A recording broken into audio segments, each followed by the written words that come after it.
Football বিশ্বের অনন্য এক নাম লিওনেল মেসি।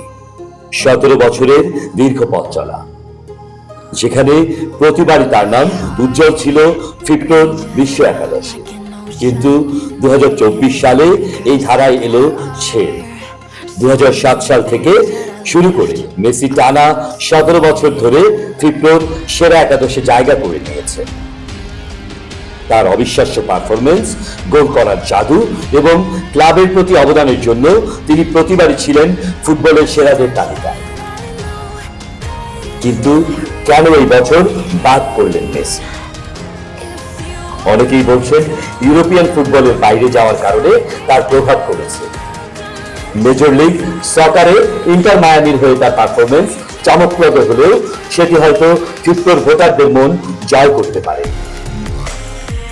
ফিফার বিশ্ব একাদশ নির্বাচন করা হয় পেশাদার ফুটবলারদের ভোটের মাধ্যমে।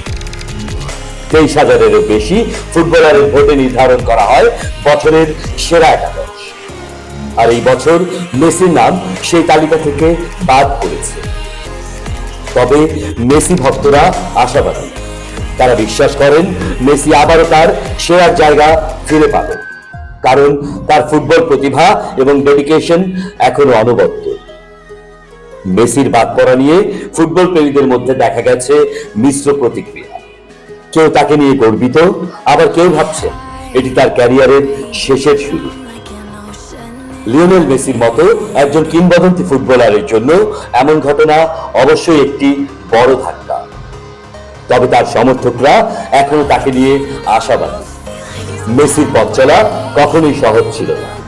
হয়তো আগামীতে তিনি আবারও প্রমাণ করবেন কেন তিনি ফুটবলের ইতিহাসের সেরা খেলোয়াড়দের একজন। ফুটবল দুনিয়ার ইতিহাসে মেসির নাম চিরকাল অমলিন থাকবে, কারণ কিংবদন্তিদের কোনো তালিকার প্রয়োজন হয় না। আহমেদ শাহেদ, দৈনিক বাংলা।